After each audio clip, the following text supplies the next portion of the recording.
Hi, I'm Jono, and if you're new here, I do pencil drawings.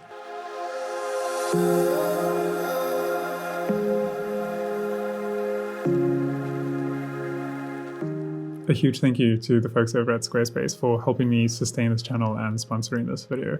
I'll tell you guys a little bit more about them later on. So a few days ago, I asked you guys to send through some artworks to be critiqued in this video, and you sent through over 1,000 submissions in like less than 24 hours, which is just insane. So that was overwhelming. It was really cool for me to see that amount of work coming through. Obviously, I couldn't get through all of it, but it was so nice to just kind of scroll through your works and select some that I felt I could give some feedback on and try and help you improve a little bit. Obviously, I couldn't get to everyone's work. I selected around 10 or so, and then of those chose the ones that I thought might be more universally applicable. So that still leaves like an overwhelming majority of people who might be disappointed to not see their works in this video, so I'm sorry about that, but hopefully you can all get something out of this. I'm busy building a membership platform, and on that platform I think it'll be a little bit more conducive to giving feedback to artworks more consistently and creating a bit of a community that we can all kind of help each other grow and learn new techniques and things. So anyway, I'll give a shout out about that a bit later on in this video, or maybe in the next video, depending on whether I'm ready to launch it or not. But anyway, enough of that. Let's jump into our first critique. Okay, so the first submission we have is from Tyler Cassia. Clearly your work is really, really good. This is incredible. The amount of detail that you've captured here, these tiny little hairs over here, they're really, really impressive. It's hard to critique work like this because it's really done so well. But I think what you can do here that will actually help you a lot is to try and be consistent with where you give your attention. So if you, like, this area is so beautifully done, there's no doubt about it. But then when you start to look over here, it starts to fall a little bit flat. And I think that can let down your artworks overall. So a little trick that I do, I actually start with areas that I know I might lose interest in. So if you look at my most recent drawing, Solitude, I actually started with the two background figures that are quite blurry, because that's something that if I'd finished all the detail and the fun parts first, and then have to go back to producing like these areas, you're so close to finishing the artwork and you've done all the hard work that you tend to kind of rush through those parts. So I would consider actually doing the boring parts first. That's actually for more experienced artists that I recommend that. In the beginning, one of the most valuable tips that a friend of mine who was way better at drawing than I was when we were kids, he said I should start with the part that interests me the most. And because I was always just doing like the outlines from the beginning, and my proportions were obviously terrible, and if I just started with the part that interested me the most, I was more invested in the drawing and I'd put more effort into it. And that really helped me to get into realism and to draw a little bit better. So in the beginning, I think start with the part that's the most interesting. Once you're confident with your skills and you know that it's a massive undertaking to do an artwork, then your challenge kind of shifts and you need to try and make sure that your consistency is there. So in that case, I would actually start with the parts that you might be least inclined to put effort into, just to make sure that you actually do them well. But yeah, obviously this is an incredible drawing. Really well done. Thanks for submitting. Okay, on to our next submission. I don't exactly know how to pronounce your name, so I'm worried about butchering it, so I'm not going to. But yeah, this is obviously an incredible work. You've got so much detail in this drawing, which is really lovely. I also really love how some of the eyelashes actually leave the frame that you've marked, which is great. I can see you use the grid method. I use a grid method as well, but it generally is quite a risky thing to do with artwork that you're going to put so much attention into, because it can come through and kind of ruin the artwork. So if you do use the grid method, make sure that the lines that you draw in the beginning are really, really soft so that you don't have to erase them as you go along, and they're just there to help you a little bit. And then as soon as you have your outline or your mapping done, then you can rely on observation. Something that I think that's happening in your work here and getting in the way of your observation is you're kind of doing more thinking. So thinking how things should be rather than how they actually are. For example, this line of eyelashes coming down over here, that's kind of a straight line, and eyelashes wouldn't form like that. They are almost randomed or in like little triangles. They also clump together. So a few of them would kind of clump together like that, coming out of the eye. So I think pay attention to that. Think about how your mind usually wants to create patterns everywhere. So you can also see in the wrinkles of the eye, this is quite like a artificial pattern, which takes away from the organic look of skin or the way that eyelashes go. Another trick, which is actually a very easy fix in this case, would be to add the highlights on your eyelashes. So as the light catches eyelashes, there's a little highlight at the end, which usually adds another dimension, which is quite nice. Kind of makes it look a little bit more real.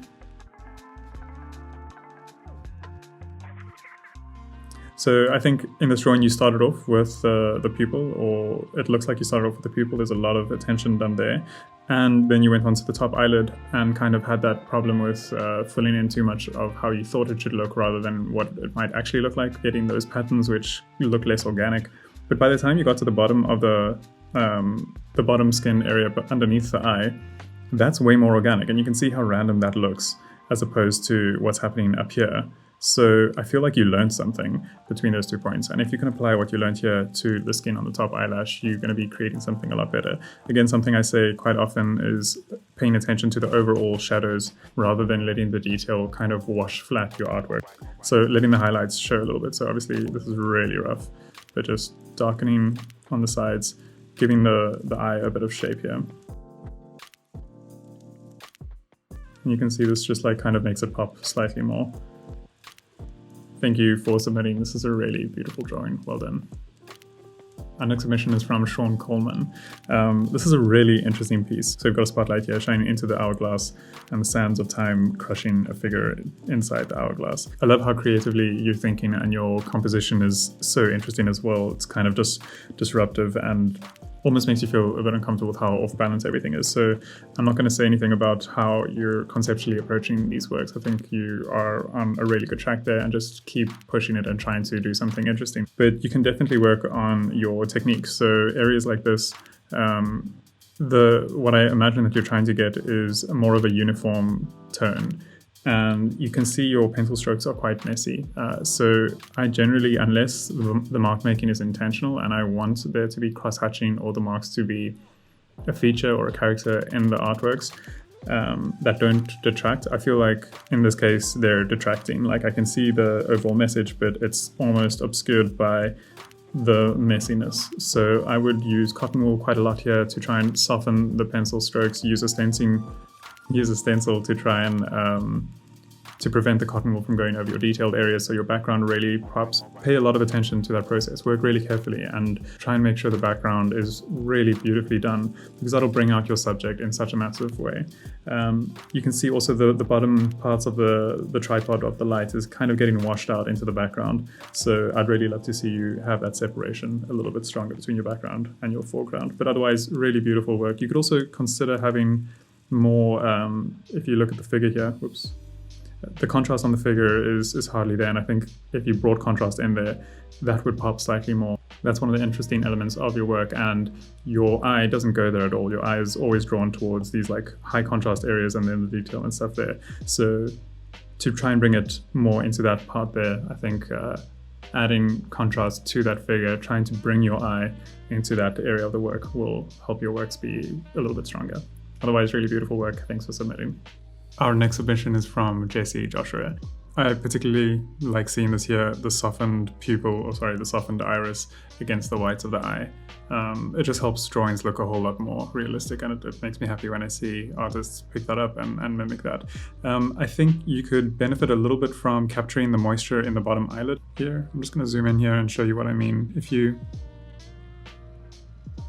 create a bit of a separation here where the eyelid is.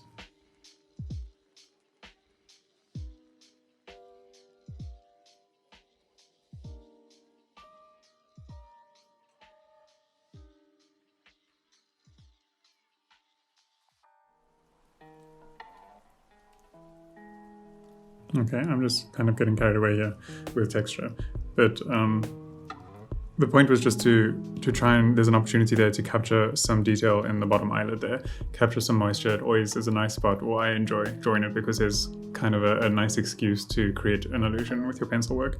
The main thing actually that I wanted to comment on your piece is your composition. So I love the subject choice. Obviously, I really enjoy drawing eyes, but something that I wanted for myself when I started getting bored of the subject was to try and frame it and compose it in a slightly more interesting way. So we can see here, let's just add a new layer here.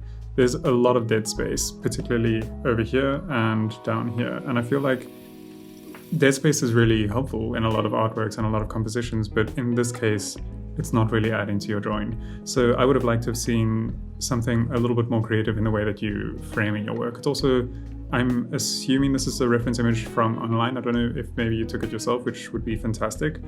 But next time you're working from a reference image online, see how you can add a little bit of yourself into it. So maybe even if that's just reframing it, or just like start composing things, adding a bit of how you think you could improve the way that something looks rather than just mimicking it from something that you've seen online. So a really simple one, especially with eyes, is to just put it in a circle. It's a very simple fix. Let's just see what that does to this work.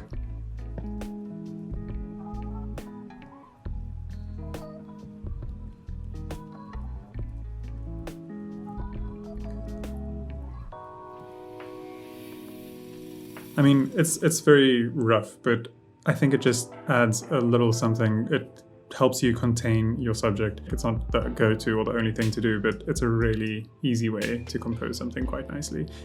Anyway, beautiful drawing. Thank you for submitting. Okay, our next submission is from Seizure. Beautiful work again. I love that you got your deep contrast in your darks, and your highlights look fantastic as well. Also, your work is so clean. I love how clean these glasses are and the reflections in the glasses. That's something that's really fantastic, and I love to see that. I think the area that you can improve the most is actually in your midtones and maybe just the volume that you create with figures. So I think you can get control of your midtones. What I mean is this area over here, you've lost control there, or it just kind of looks like there's these marks that are made on the paper, and it isn't really informing us too much. We can see the jawline here. We can see the veins in the neck or the tendons here, but it's not, if you look at the area over here, that's far more informed, and the midtones are serving a purpose there. It's showing where the light is. It's showing a bit of the shape of the forehead as well, really beautifully, by the way. But when we move down to this area here, it loses a lot of that. And I think part of the issue is just because the relationship isn't that, it doesn't really make sense. The light is coming from up here, it seems, or more from above like that. And the side of the face that's facing us would probably be darker. I quickly mocked up what I think might be able to help the work. It doesn't really make it more interesting. I also didn't really have time to do detail. But it does show a little bit about how it changes the relationship between what is in shadow and the light. So it kind of gives us that highlight in the front and lets us know that this is in shadow, or at least the side of the face is in shadow. So that draws your attention more towards the highlighted areas, which is where the interesting parts of this drawing are. There isn't that much going on in the cheek and on the side here and on the ear. You'd prefer to rather keep that in shadow, especially if it makes sense with the highlights coming from that side. So that's just something to keep in mind. If your midtones are letting you down, if they're looking too flat, look at the relationship between where your lightest midtones are and your darkest ones, and see if you can try and tease out or maybe exaggerate that relationship a little bit more to give more punch to your drawing. But thank you for submitting. Fantastic work. Okay, and our next submission is from Betendra. I think I'm saying your name right. Let me just double check. Betendra. This is kind of cool to see. This is kind of it feels like this is inspired by some of my drawings, which I really appreciate. Thank you. I love the contrast that you've gotten here. Your background looks fantastic, but I think you did this with pencil, as in you applied your pencil onto the paper, not using cotton wool or graphite or anything. So maybe check some of my videos about how I've worked with graphite, and I use graphite powder and cotton wool, which might help you with your background in a way.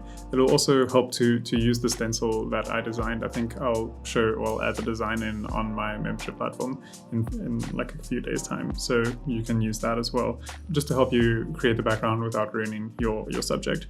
What I think would help you a lot is to try and be a little bit more subtle with your shading. It seems like everything you've done is very dramatic, and that works for a lot of things, like especially more designy or anime style artworks. This feels like it's on the line of anime styled work, and if that's what the direction you want to go, that's fantastic. If you want to make it look more real, then I think definitely start to work more in the subtle mid-tone area rather than these harsh contrasts, especially in the shadows in the chest and stuff as well. But yeah, thank you so much for submitting. Thanks for using my work as inspiration. It means a lot to me. Yeah, on to the next one. Our next submission is a portrait from Adrush. Really beautifully drawn. I love the water as well. I think, again, what I'd like to see here is paying more attention or just taking more care with your artwork.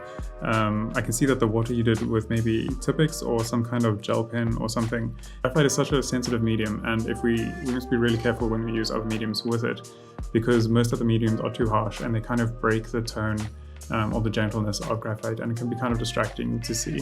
So that's my personal feel about the medium, and I prefer to rather rely on keeping my paper clean and using the natural highlights from the paper to create a more even and balanced tonal value across an artwork. The other thing is also, I can see that you've used a grid method here.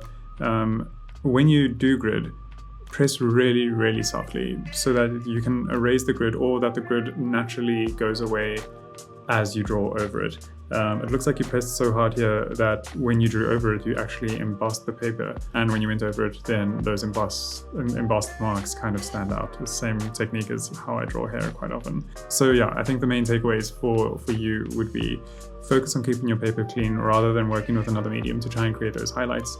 Experiment with different erasers if you're struggling to pull the graphite back out. The mechanical eraser recently in one of my videos has started doing wonders for me, and I can highly recommend that you give that a try. And then also grid more carefully in future. It's always distracting to see a grid. But yeah, thank you so much for submitting really beautiful work. You're so talented, so please keep it up.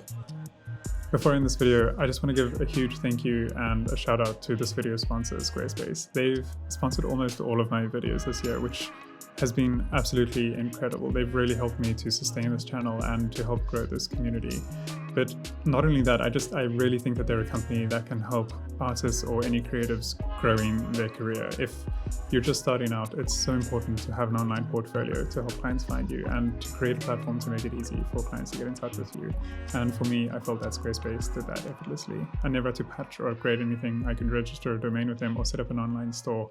And most importantly, I could design a portfolio and show my work the way that I wanted to. Also, every time I got stuck, their amazing support team helped me out instantly. So if you're looking at building a website, give Squarespace a try. And if you decide that you love them, use this offer code and get 10% off your first purchase. Okay, I hope you guys enjoyed that video. It was really amazing for me to see all of your artworks and your submissions. Let me know in the comments if I missed anything or if there's any questions that you'd like me to get to. And I try to reply to as many of the comments as possible, so hopefully I'll get back to you. But in the meantime, let me know what you'd like to see in the next video. If you like this video, leave a like. It helps the channel out in a massive way. And I'll see you guys in the next one. Bye.